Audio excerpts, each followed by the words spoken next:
You better have a color picked out before you go to the hairdresser, because if you freeze, you might have accidentally freaked up. We'll get into that story in just a bit, but first, today I freaked up by getting too high with my adult kid and getting the paramedics called on me. I have two grown, independent daughters, and I'm so dang proud of them. I struggle to communicate just how proud of them I am, and it's getting harder since they're out living their lives. Yesterday, my daughter came home from work and we were chatting. She asked if I wanted to split a joint with her, and it sounded so fun. I've taken edibles every now and then, but I haven't smoked in a couple years. But this wasn't my first weed rodeo by any stretch. We went outside and had the best conversation. I told her how happy I was to see her being herself, and how she's such a gift to the world, and how proud I am to be her dad. I cried a bit, we hugged. It was the conversation I've wanted to have with her forever. When we went inside, I started to feel a bit wobbly, so I sat down in a big chair. I lost consciousness. Important note, I pass out a lot. When my nervous system gets overwhelmed, I will just shut down. When I came to, my wife told me that I hadn't been breathing. I thought to myself, I'm dying, which means I won't need to apologize tomorrow for this terrible weed mistake. She left, and my other daughter stayed with me. She held my head, and I felt so grateful she was there with me. I also told her how proud I was to be her dad, and how amazing she's doing. She's a teacher, and she's a ray of light for all those little ones. My kids are freaking amazing. I started getting fuzzy again, and I fully expected to fade away and never come back, and I was at peace with that. When I woke up again, there were like 7 to 8 first responders standing above me in my bedroom, asking me a series of questions. I tried to explain to them that this is a thing that's happened to me before, but my cognitive faculties just weren't there. Eventually, I was able to stand up, walk back and forth steadily, and sign a waiver relieving them of any culpability should I actually die. Before they left, the cop asked me where I got my weed. I live in a legal state, but I was not about to bring my daughter into this. I didn't answer the question, pretended to disassociate, laid on my bed, and closed my eyes. They left after that. My wife stayed up with me a bit longer, until she was sure I was okay. She also stayed up with my kids. When she came back into bed 2 hours later, she told me I said, unprompted, "Freaking cops, I ain't no narc." As weird as this story is, it's also weirdly kind of wholesome in a way. I don't know. I mean, OP clearly loves his children, and yeah, great moment that they shared, even though it took a turn there. Blends with Trees replied, I always wanted to have a conversation like that with my dad. He passed away when I was 16. He frequently told me how much he loved me and was proud of me, but my adult self would unalive to hear that from him now. I don't think this is a freak up. I think it's just a sweet, funny story you'll never forget. Our next story is, today I freaked up by attempting to steal a bag of fries that cost $1.50 because I'm super broke. Turns out I'm the one that got robbed. Attempted to steal a bag of fries because I need something to keep me fed. Used a calculator and all to make sure my groceries came to around 10, but got hit with 11.60. Told the guy I'd go put it back, but said, ugh, freak it. Security caught up to me and I gave the fries back. Went home and decided to read the receipt, and lo and behold, a bag of fries paid for. I probably got double charged at the counter. I've also issues that make me exploitable, and this was my first attempt at being not good for my own benefit. It's probably my last. I've lost 2 days worth of sleep over this. I'm tired. I have no potatoes. Sometimes the universe has its own ways of correcting itself, and I think that this is actually a perfect example. That's sad that you lost your potatoes, though. I'm an action burb replied.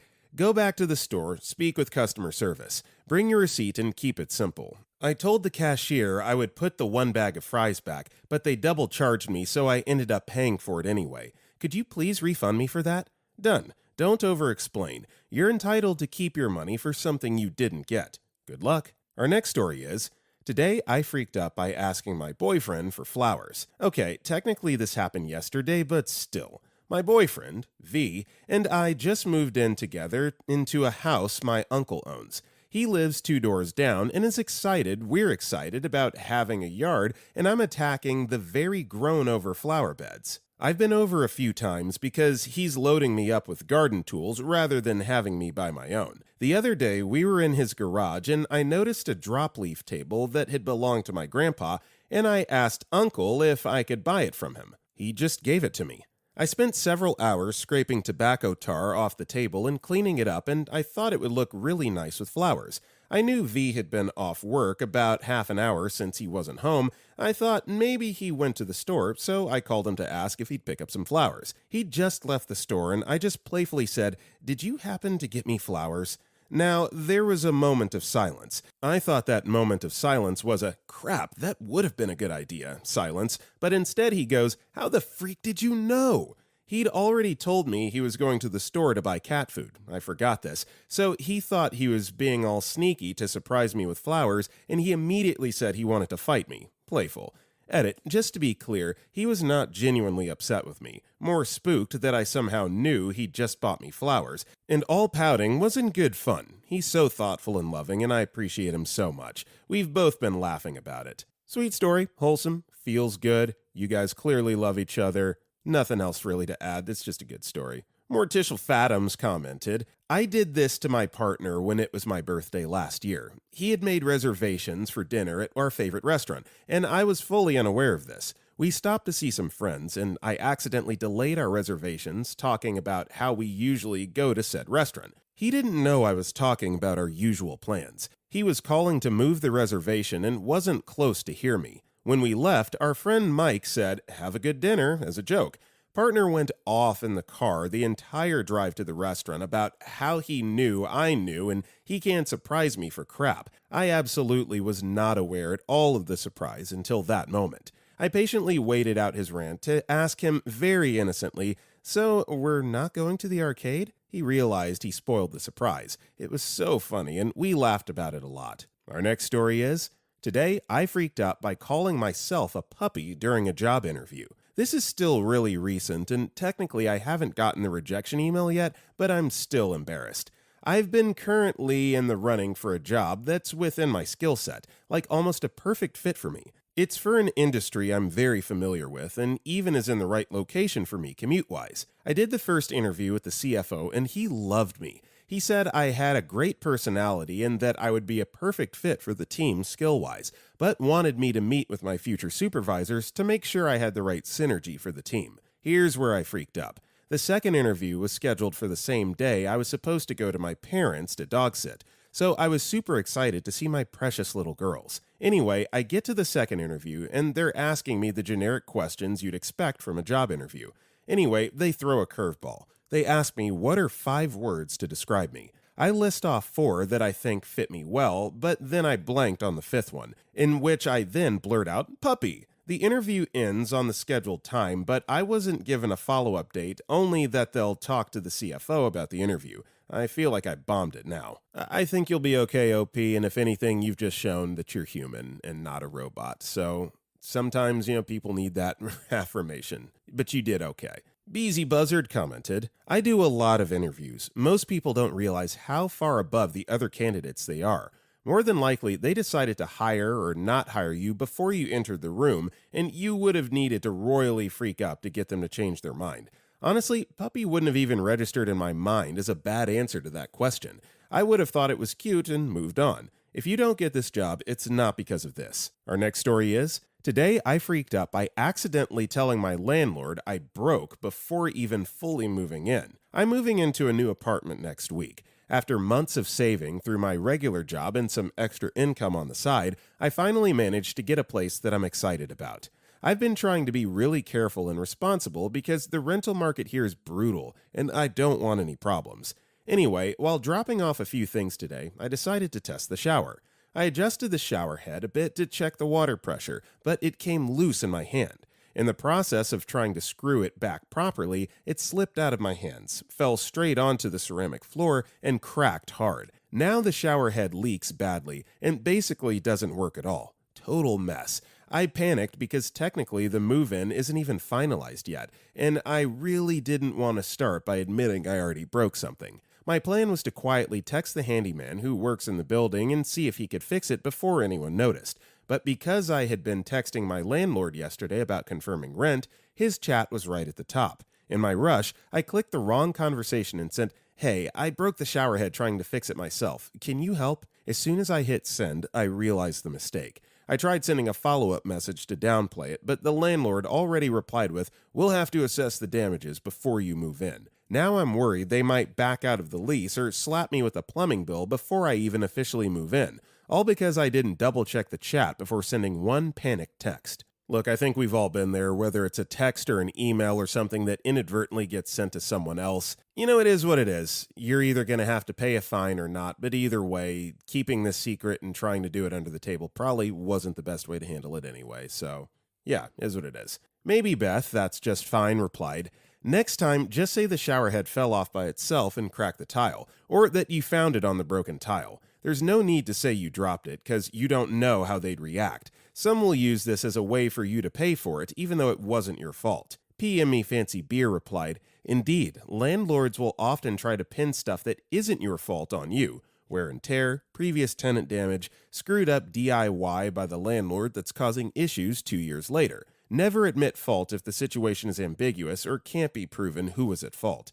We were in a similar situation when we moved into a place. Went to take a bath and the tap fell off. It had rusted off and someone hid the damage with sticky tape and some super glue. Landlord and real estate agent tried to blame us because taps don't just snap. Exactly, and we certainly didn't manage to rust it through 10 hours into our lease." Our next story is, "Today I freaked up by not reading a recipe closely enough. So I decided to try out a new recipe from NYT Cooking, as I usually do since their recipes are easy enough to follow and are flexible enough to where I can add or sub stuff in if needed. Well, I usually am confident enough in the kitchen to follow a recipe with it in front of me without looking too closely. I just keep the recipe in front of me to make sure I'm cooking in the right order. Well, today I wanted to try out this Chipotle honey chicken tacos that's all made in an Instant Pot, since it looked like I can just throw everything into the Instant Pot and it's done. Well, here's where I high-key freaked up. So in the ingredients list, it listed canned chipotles in adobo. So when I went out to get groceries to make the recipe, I got 2 cans of chipotle in adobo. The thing is, it said 1 to 4 canned chipotles in adobo, finely chopped, plus 2 tablespoons adobo sauce. My brain went, "Oh, okay, put both cans into the pot."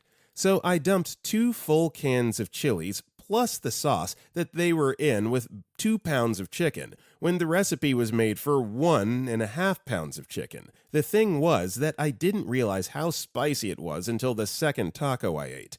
Once the second taco hit my tongue, everything went into flames. I love spicy food, but this was just way too spicy. But did I finish all 4 tacos? Yes. Will I be eating the rest of the chicken over the next week? Yes. Did I immediately try to make it less spicy by adding sugar and acid into it? Yes. Will it still be spicy? Hopefully not. If anyone wants to actually try the recipe, because it was delicious, my freak up just made it way spicier than intended. It's from NYT Cooking, and it's called Pressure Cooker Chipotle Honey Chicken Tacos.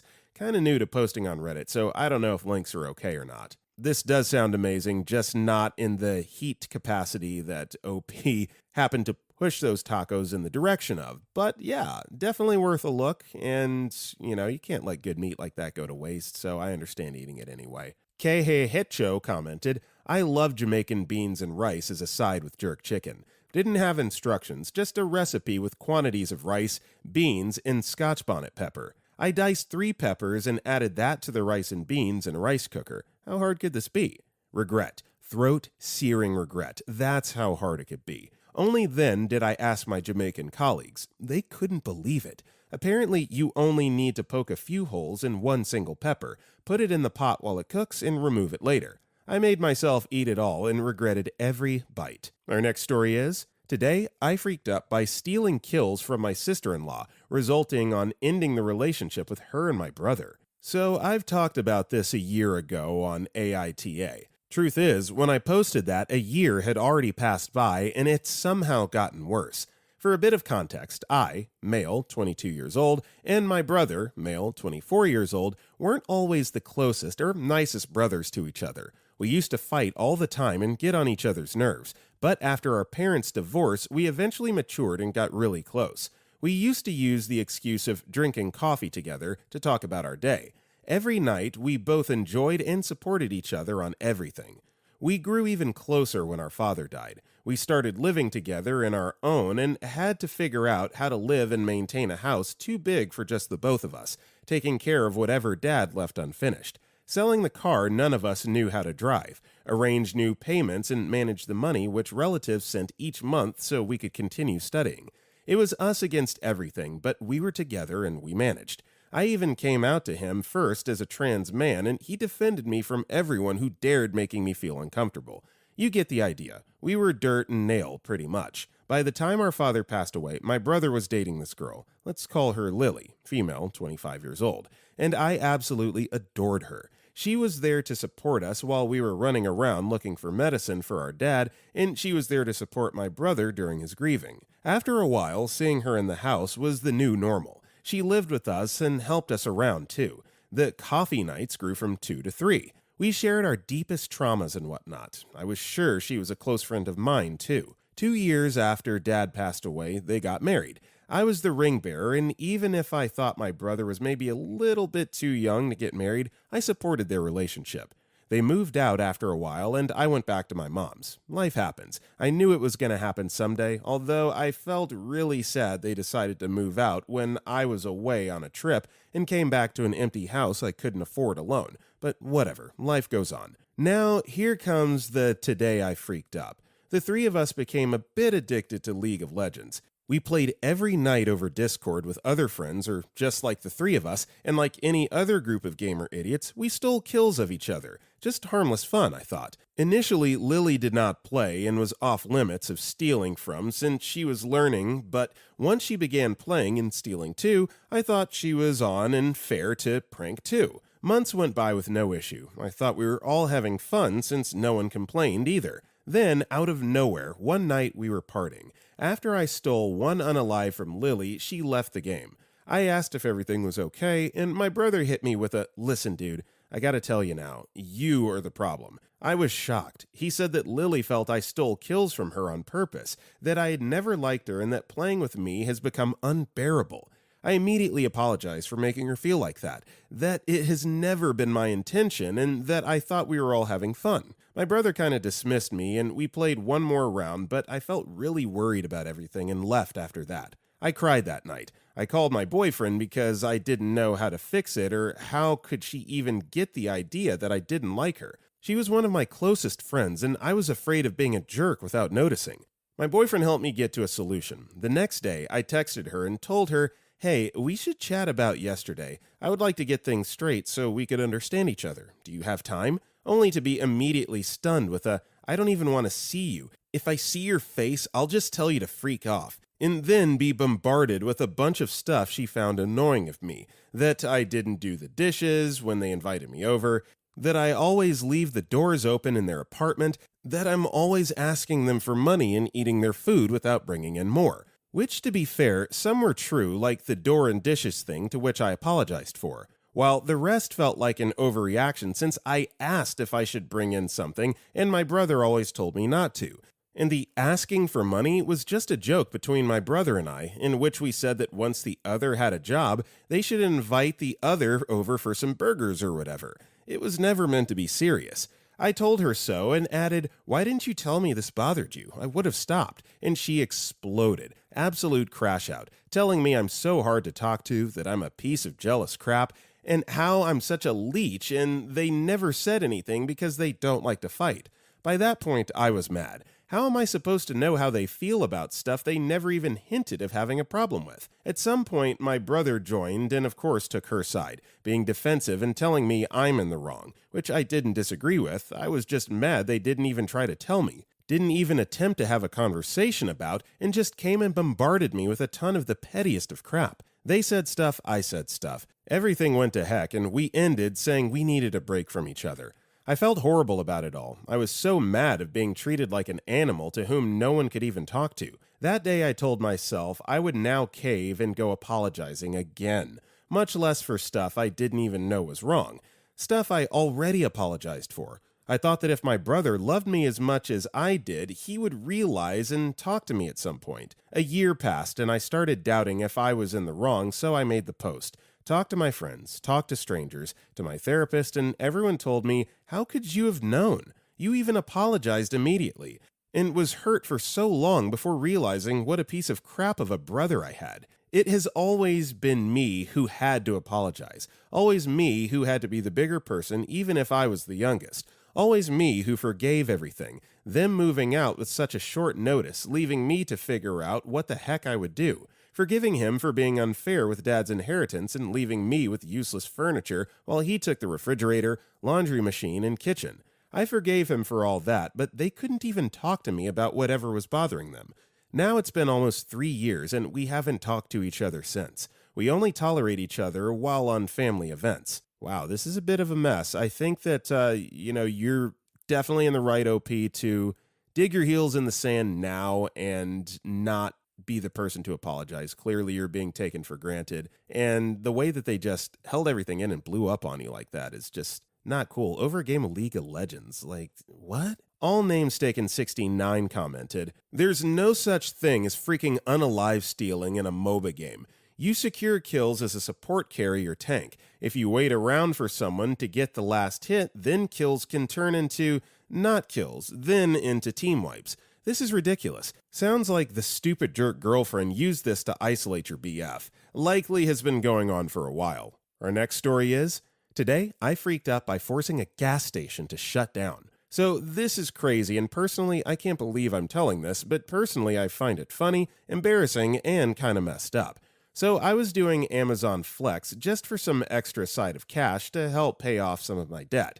So I had a shift that started at 3:30 a.m. I was already running late, so I did not get to use the bathroom. So I start my shift. I have to deliver 40 packages. Not too bad. I start doing my deliveries, and at package 19, I had to go up 3 flights of stairs. Now, I don't know if any of you have experienced what I'm about to say, but you know when you move at the perfect angle for your bowel movements to move? Yeah, by the time I reached the top, it was already trying to come out. So I rushed downstairs and went to a nearby gas station. I rushed in and got in that bathroom, and as I was pulling my pants down, the floodgates opened. This somehow was the worst number 2 I've ever had in my life, and it did not stop for like 3 minutes. Finally, when I finished, I reached behind me trying to flush, but realized these were those automatic toilets. So I stood up, I turned, I could not believe my eyes. The toilet began attempting to flush, only to quickly get stuck and begin to overflow, and before I could even button up my pants, the pipe under the toilet bursted. Water was shooting everywhere. I ran out and said to the employee, "Yo, the bathroom is exploding." He thought I was kidding. He went and opened the door, and all he could see was a huge line of water getting shot up. He quickly closed the door and told everyone to get out, as apparently it was their protocol. I walked out, got back in my car, and left to continue delivering packages. Later, I drove by and saw that they had closed down the entire gas station due to being unsanitary. I could not believe my eyes. Part of me is thankful that Amazon Flex sucks and they sent me 3 hours from my house to deliver packages because I never have to show my face there again. But the other half of me feels so bad for those employees and even worse for the people who had to clean it. I can't say that I've ever been walking up a flight of stairs and had my bowels shift quite to that level before, so I'll take your word for it. Sounds like a good time though. Our next story is, today I freaked out by freezing at the hairdresser and ended up with a color I hate. Okay, so while I, 25-year-old female, have not been doing great at the moment, both mental, physical, and socially. Last 2 years, 8 people, including my best friend and partner, passed away. I have CPTSD and have dealt with mentally abusive circumstances for way too long, and I noticed by myself that I regulate myself worse and worse. The smallest things trigger a flight, fright, and fight response in me. It was my birthday a few days ago and spent it in the mental hospital. Awful days. Anyway, I decided to treat myself and go to the hair salon. Man, this truly is a treat. In my country, it's gotten so dang expensive. I had 2 ideas. One had my preference. My hair has been strawberry blonde, gingerish these last few months, but it started fading away, so I wanted to do it again. I really liked how it looked on me. My other option was more close to my natural hair color with some highlights, a bit simpler. When I showed the 2 preferences to my hairdresser, she was visibly annoyed. These were literally 2 completely different things. Can't do my work if you act like that. I replied that I was looking for their input. I do know what I want, but I also want my hair to be healthy, and I don't know if dyeing it again would be bad for me. I have no clue about these things. I genuinely and naively thought that they would enjoy advising me. She sighed and said we could better do just my own hair color. Not because of the damage, but because I would be back in no time when my own color started showing up again at the roots, and she would have to have this discussion again with me. I said I didn't mind about that, and that I was happy to keep my ginger color, and she interrupted me, lashing out about how incredibly indecisive I was. Let's just do your own color so you don't have to come back. And I just nodded. I froze and agreed. I could say anything. I could have walked away. I just sat there because her tone scared me. It didn't end up being my own color. I'm dark blonde naturally, and I have deep brown hair now leaning towards black. Highlights weren't possible because it would damage my hair too much. Ever going back to ginger wasn't possible for a whole year because it would mess up my color as well. She yanked my piercing out of my ear, per accident of course, when brushing. Edit, it actually ripped a part of my ear. 1.5 years of healing gone. I can't put it in anymore. I couldn't look in the mirror anymore because there was blood in my ear, and I genuinely hate this color so much, and I can't bear the thought of walking around in it for months or even a year. This isn't AIO, but just to be clear, I am overreacting. I know that. This is minor, and it's on me for freezing about something so little just because someone raised their voice at me. It's a little pathetic, but doesn't take away the fact that by not speaking up, I'm stuck looking like Willy Wonka for God knows how long. Changing my appearance is one of the last things I actually control in my life, so yeah, I freaked up. Incredibly minor, but still did. I mean, it sounds like you were borderline abused by this lady in the salon, both verbally berating, but then also accidentally yanking out your piercing. That's terrible. No one should have to deal with that. So sorry to hear it, OP. Maybe just go to a different salon or seek counsel from somewhere else and see if there's anything that you can do to get a color that you feel comfortable and beautiful in. Ginger Algae commented, "It doesn't sound like you're overreacting at all. Just how careless is she to completely yank your piercing out of your ear on top of managing to dye your hair that much darker?" Paranoia Pasta replied, "Yeah, that's freaking crazy. I have 3 helix piercings, and 2 of them have a literal chain connecting them. I constantly forget to take them out when going to the hairdresser, and I think only one hairdresser ever has stayed mindful enough to not hit it at all. However, even when hairdressers who have hit my ear and pulled the chain, they've never done that much damage. It just kinda hurts, is red and a bit swollen for a couple days if it's really bad, and then goes back to normal. It has never bled or ripped anything, and the fact that she was pulling your hair hard enough to rip out a piercing makes me think that she was genuinely being aggressive and taking her own issues out on you." Okay, everybody, that's all the time we got for today. If you enjoyed the video, don't forget to like and comment down below. And if you want to check out any of our other videos, click the video on the right. All that said, I will see you next time.